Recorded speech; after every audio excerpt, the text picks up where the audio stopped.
Hi everyone and welcome to a new video on my channel. Today we'll be talking about one of my favorite books from this year and we will be doing it in English. So I will open a new section on the channel called My Cup of Tea where I will talk about books I've read in English. And I will tell you whether they are my cup of tea or not. Today we are talking about Red, White and Royal Blue by Casey McKiston, which has also been translated into Spanish and published by the publishing house Molina. Casey McKiston is an American author, well known for writing novels for young adults, especially romance and comedy. What is Red, White and Royal Blue about? The story follows two people. On the one hand, we have Alex Claremont Diaz, the first son of the United States. His mother, Ellen, is running for president for the second time, and the presidential race is starting and she has to try to get as many votes as possible to win against the Conservative Party. He has a very supportive family, both his sister and his best friend Nora. On the other hand, we have Henry, Prince of Wales. He's a prince from the United Kingdom, the royal family. He has been forced to be in the closet for a long time by his family, and because of his royal duties, imagine having a gay prince. It wouldn't be accepted, or at least that's what his family tells him. But he still has the support of his sister, Bea, not so much support from his mother, who is depressed, or his elder sibling Philip, the heir to the crown.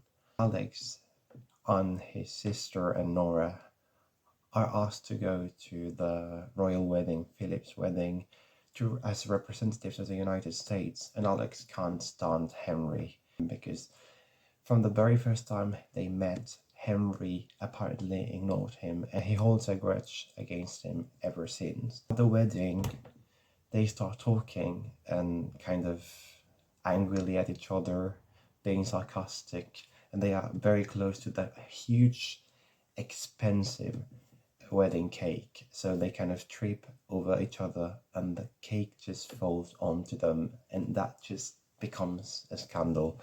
It's all over the news. So both the royal family and the White House tried to silence this scandal because everyone's talking about whether Alex and Henry are enemies and they hate each other, and they concoct a plan so that people think that they have always been best friends, and that was just them joking around.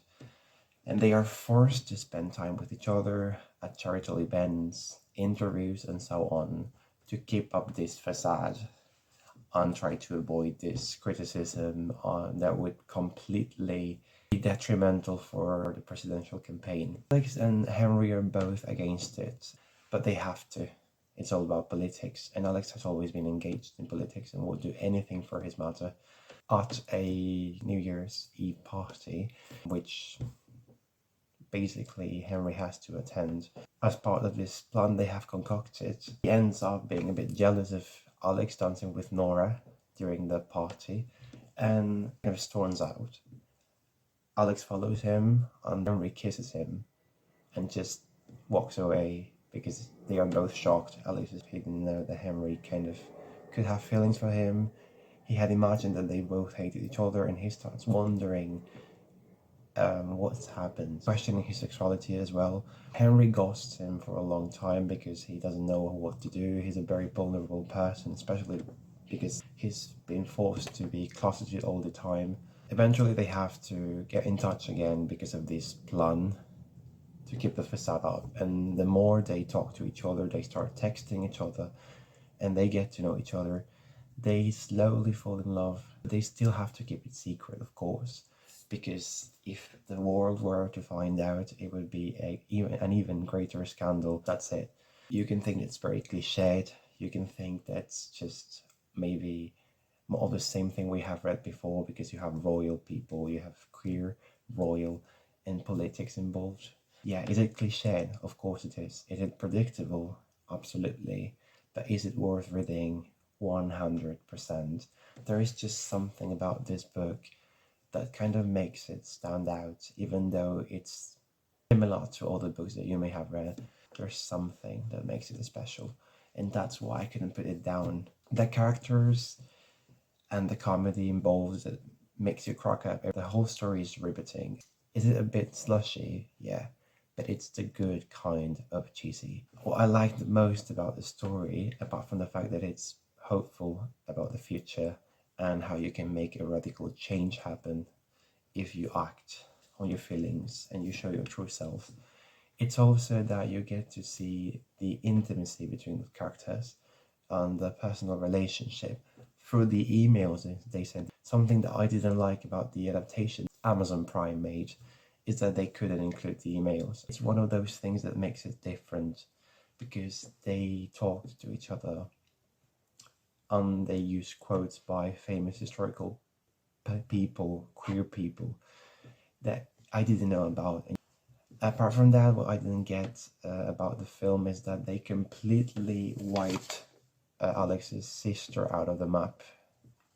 She doesn't exist there, which doesn't make sense because she's one of the biggest characters in the book and one of the main supporters for both Henry and Alex. And of course, they didn't have as much time as the book to focus not only on their relationship but on the whole gang as friends being together, because Henry, his sister Bea, Jude, Alex's sister, Nora, all hang out together and become friends, and they are very supportive of each other. You don't get to see as much of that in the film, which I understand, but it was kind of a bit of a disappointment for me, to be honest. I still enjoyed it, but of course, if you want to watch the movie, it's completely worth it as well. I completely recommend that you read the book if you haven't. It was, as I said, one of my favorite books this year. I didn't expect it. The film, it was a bit overhyped, so maybe that's why it didn't live up to my expectations, especially after having read the book. Go ahead if you haven't read the book. You will probably be surprised. I mean, I'm the kind of person who doesn't like cliched books, but at the same time, I'm a bit of a sucker for these corny scenes every now and then. Those are scenes that make your heart melt. And if you are like me, you will probably love it. So if you have read the book or any of the other books by this author, and if you know any other book that's about something similar and that you think stands out, even though it's a bit cliched, as I said, of course, you can just write it on the comments and let me know what you think, or maybe I can read it sometime. That's all for today. I hope you have liked the video, and we will see each other again soon.